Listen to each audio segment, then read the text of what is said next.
Hello, my name is Connor McElroy, and I'll be auditioning this year for any spot I can make, and I plan to audition every year, every upcoming year until I age out. My goal is to, and my dream is to make it into this line of whatever spot I can fill. I love this line for its ability to consistently change the game, or change what's possible for this activity, and consistently do stuff no one ever could think of. What discipline outside of music are you most invested in?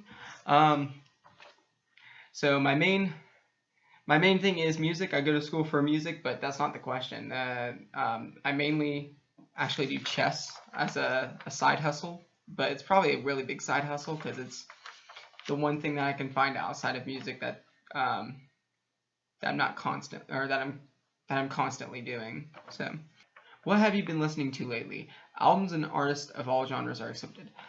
I've recently centered in on what is my favorite genre, which I've never been able to do until recently, which is progressive metal.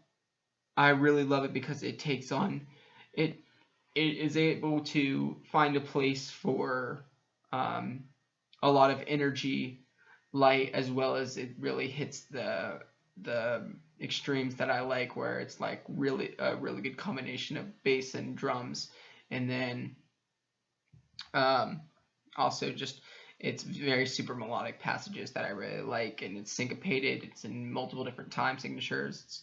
It's really nice, and it doesn't have to stick to one thing throughout a whole song. It's more about making music rather than being a song itself. Um, and my favorite groups that I've been listening to, I'd say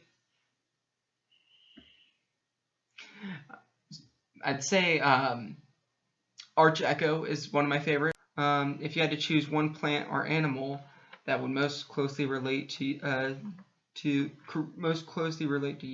what would they be and why?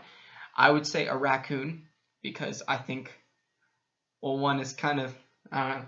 So I'd say because a raccoon is comfortably always aware, I think, for at least whenever you see them, and I like to think I would like to think of that as myself. Um, so yeah.